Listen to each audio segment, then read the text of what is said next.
So, Gwendolyn, Yes. 4 countries in 5 days. Maybe 6, maybe 6.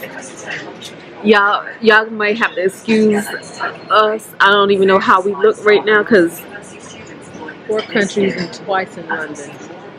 5 stops. yeah, in 5 days or 4 days or 5 days or Yeah, 'cause something. we left Wednesday night.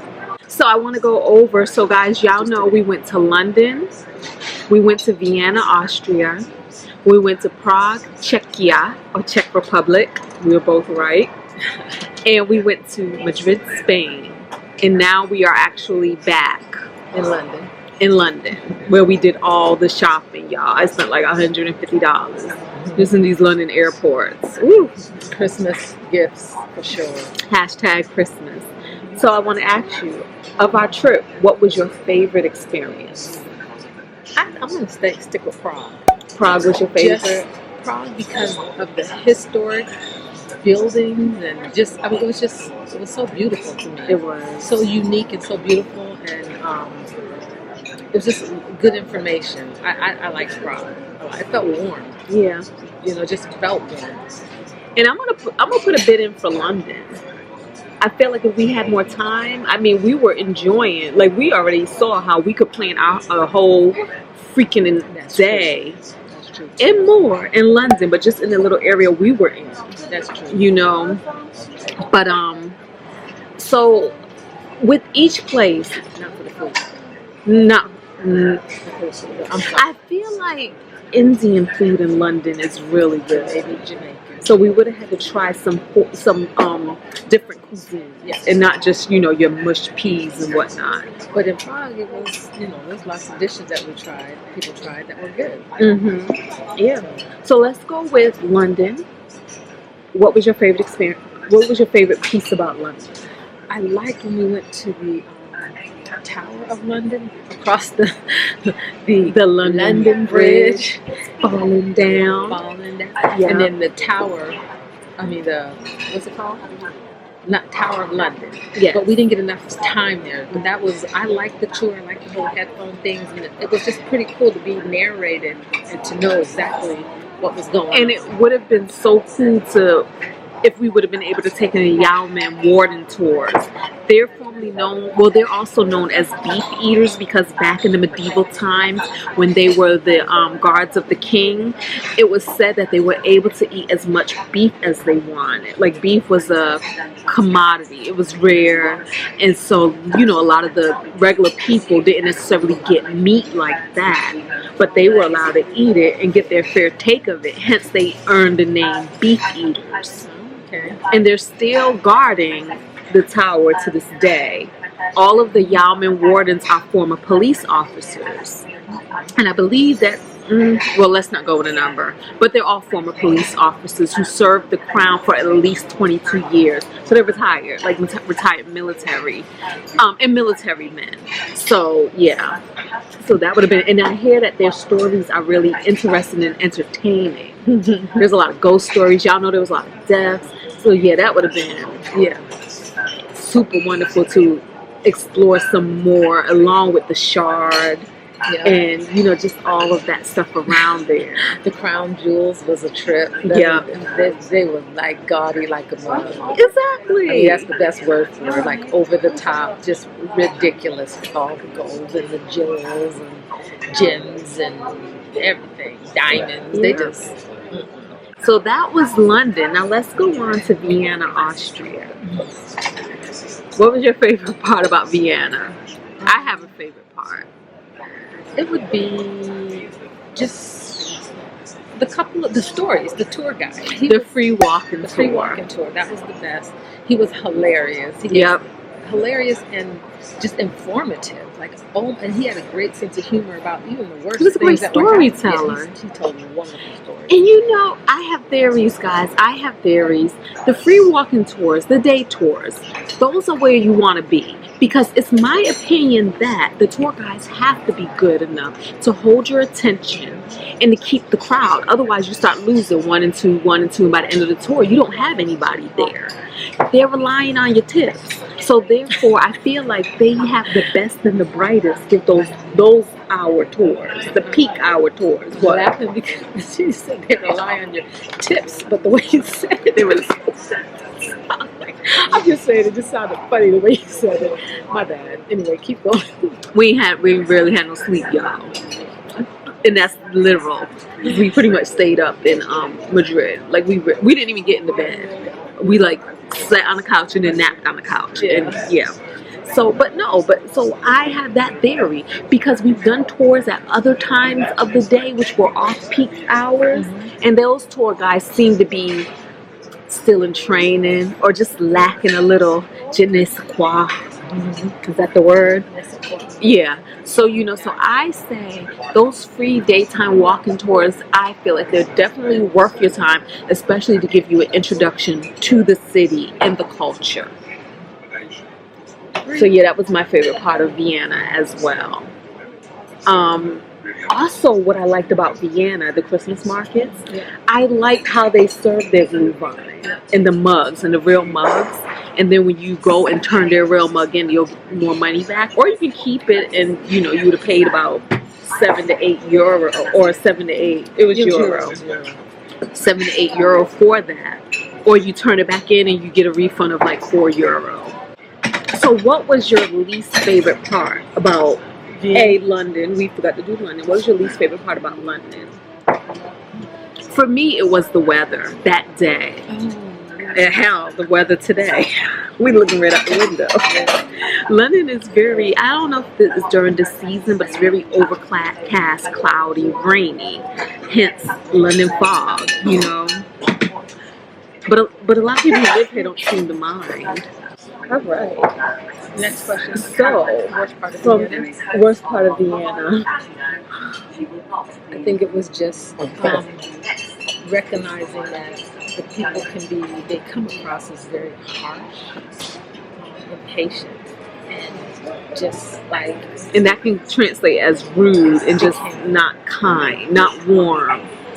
And then I guess, to keep being told about their quality of life, it doesn't seem to translate, I guess, in how I would view it. Quality of life, yeah, I guess you would expect nicer people or whatever, but I guess there are things that they mind their own business, and they, just going from point A to point B, it's this or that, black and white, and there's no in between. But you know what's interesting to me? Now, they say the quality of life is good because the government owns most of the real estate, and therefore the government sets a fair price for rent, so it's like rent control.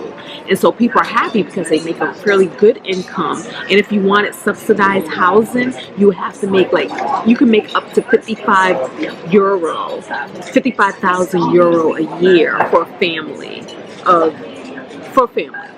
So that seems like a pretty good income and still be able to be in subsidized housing. But this is what I thought about though. When you think about it, what is communism? Communism means that the government is providing just about everything, and they're controlling everything from the stores to the businesses to what brands are allowed or are not allowed. They are providing the housing, they are providing the jobs, they're providing the health care, they're providing all of that. So you're relying on the government a lot. What makes Vienna any different when you think about that? And if that is the case, if it really is more like a communist government in disguise, that would make sense for why people are so disgruntled or not as happy as they should be. I don't know. But then again, we talked about culturally why it could be that way. I mean, it is a cultural thing. It's not personal. So yeah, that was my least favorite about it as well.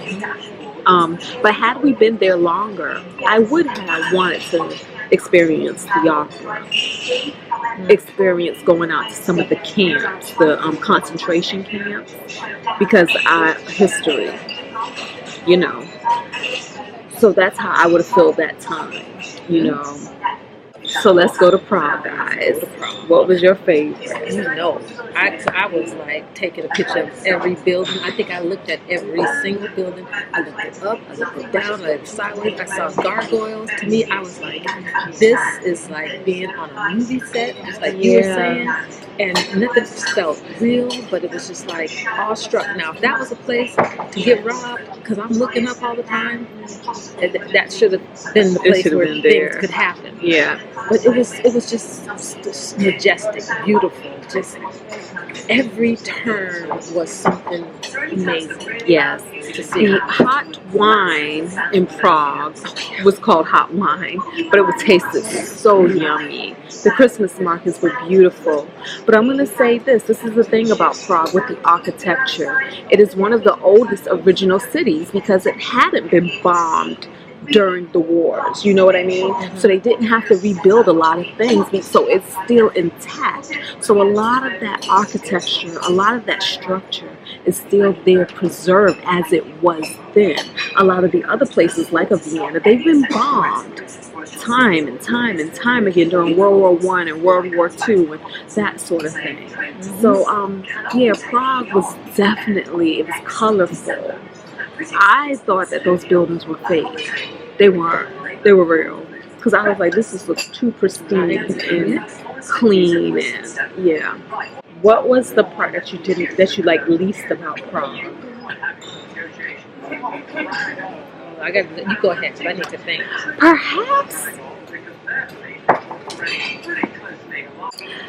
I guess this is a stretch. The only thing I would say is just like being able to read signs and buildings and know what they meant, because you know, like they said, they have words that have nothing but syllables in them, and there's no vowels or anything. So I would say nothing but consonants. Yeah, consonant. What did I say? Syllables. Consonants. Yeah, that's what I meant. Nothing but consonants. So for me, it was just hard. I don't think we were there long enough to really. Oh, but you know, the other thing we forgot to say that was actually really good, thank you. The fact that English, oh my goodness, everybody spoke the best English ever, like in Vienna and in Prague. So if you were ever going to travel to those European countries, you don't even have to worry, because at first we thought it was going to be heavy German, heavy Czech. So let's move on to Madrid, the last place. Favorite part? I liked the location, that, you know, city center, for the time frame that we had, that we were dropped in the middle of the city. We had a decent place to stay. It was safe, but it was nice inside, and nice and clean. Yes, and modern, but also we could. You just had to go through 50 million keys just to get in. The door had a key, the next door had a key, the elevator had a key. If you wanted the stairs, there was a key. The streets don't necessarily roll up at 9 o'clock, because we got there like 8:30. And so we didn't have, we got there late. And a lot of cities, you get there that late, you're going to miss out on an opportunity to get, a good meal, blah, blah, blah, any of that stuff. So I like the fact that the city was still alive. It was like 11 p.m. is when like the stores really started closing, and when they turned off the lights. So my favorite part would have been the lights. Yes. The light show was amazing. Yeah. All of the Christmas lights that they had out down the streets, down the alleys, and that sort of thing. That was my favorite part. Mm-hmm. Y'all already know what our least favorite part was. That one-off experience that we had where somebody tried to get over on us. They tried to rob her backpack. One of the guys who came out and called the police and everything, and he was like, was that them? 3 guys, 1 girl? Like, he's seen it from inside the building. Mm-hmm. He was like, the problem was that Madrid, there's open borders. So a lot of people are just free to come, do whatever they want, whether that's crime or whatever, and then go back to their country. So he was like, those people were not vanish. The other cool thing about that, though, is that they were quick to let us know, like, hold up, this is not Madrid. This is not how our country is. Yeah, please don't judge us. And they were, yeah, that was pretty cool. Yeah. They said, these are people from Romania, Mm-hmm. and and then they did have a different look, especially when they walked up towards us. You could see the difference. Yeah. And the thing about it is, I want to say that we experienced the duality of it all. That one side of life where people are living a little bit shady, but then we also experience the best of humanity. Because everybody could have closed their eyes and act like they didn't see. From the guy who came up to you and said they're thieves. Right. Which was the other thing, is that I felt, in my mind, I felt like we were saved by 3 different groups of people. Yeah. Each time they spoke English. Great English. So the first one was a warning. I'm like, yo, they're thieves. Be careful. And again, I felt the scarf on my shoulder. I looked at because did we explain that? I'm not even sure if I explained that right. He had draped the scarf over her backpack, and then he was using his hand underneath the scarf to go into her backpack. It was there. Like that. Like, on my shoulder. Imagine that being a scarf. But we were walking the whole So time. he was camouflaging the scarf so that other people may not have seen what his hand was doing. And perhaps, and that was mainly, other people. Yeah. Yeah, so that was the tactic there. But the guy saw him, and he's like, watch out. Because when I pushed the scarf back. And we was also saying, luckily for her, she wasn't bundled up. Because had she been wrapped up in scarves, you probably wouldn't even felt that scarf. Yeah. So, so that would be the least. And then when we stopped at that restaurant, looking at the menu on the thing, because they're walking behind us, and we're like, okay, they're going to walk and they're going to pass us. I got them on film or whatever. The guys came rushing out of the restaurant, out of nowhere. And it's because the guy came back like he was going to attack. Yeah. Because he did come and try to take it from you or hit it out of you. Yes. And I think he was going to try to tell me, erase it, or something. We're not even from, and we had knights and princesses and shining armor helping us. They came out with the quickness. Because it was too obvious. Like, we're just standing there looking. And then the guy, he's on his phone looking down, doing, waiting for his friend. And then they come by and we're like, we turn around because we didn't know what they were going to do. If we left our back to them, we didn't know what they were going to do. Exactly. Or if we would have walked and they would have been hiding in the alley right here, waiting to pounce on us. Yeah. But guys, that's when I say I believe, in the law of attraction, the protection, the protection, because the bottom line is things are out there, things happen, but through prayer, through meditation, you can have a hedge of protection formed around you. Whether it just makes you more aware, more observant, just woke. Could we have been more awake and more observant? Of course. But we were what we needed to be in that moment to stay intact. So that's the best thing, that we're safe. Nothing was taken from us. It was just an attempt that was made and did not succeed. So, it could have went differently. The idea, the comment Tanisha made in the morning, we're going to stay on all night. We're going to be up all night. We going in the house and we locking up all the doors. We go put that backpack down. And then here's the other thing, guys. When we were leaving Madrid, we had to call an Uber at 4 a.m. So we said, we'll be safe at 4. Won't nobody be out at 4. The devil is a lie. 4 o'clock. We came out, they were still out there. And we're walking to the place to go meet our Uber. Already, a guy emerges from the train station with keys. Can you help me? Can you help me? And he rattling keys. I'm looking for my cousin. Oh, maybe your phone. No. And then a cop rolled by and was like, there's a cop. Maybe he can help. And the guy kind of backed off, right? But now we're fumbling with the phone because the Uber wasn't acting right. And he come back and suddenly he want to help us now. Oh, let me help you. No, didn't you just need help? But again, the distraction, the keys, all of that. Get away, 4 a.m. Get away. Yeah, I know people hang out till 4. Yeah, but I don't play them games no more. After that one attempt, fool me once, Shame on you. Fool me twice. Shame on me. Didn't give it twice. No, get away. I don't care what help you need. Then this little kid came up looking for help in the airport. Get away. Get away. Well, that's it, y'all. That was our whirlwind trip through 4 countries in about 5.5 days. So again, I hope you can take some takeaways from this, maybe, perhaps. Don't get too offended if you're from Vienna. Don't get too offended if you're from Madrid. It is what it is. This is worldwide experiences, y'all. Or Romania. Don't go tell your people do better. No. But it just is what it is. So don't forget to thumbs up. Don't forget to subscribe if you're not already a Fab family member. And leave a comment below if you wanna dispute anything she said. She'll be able to comment. Clap back. Clap back.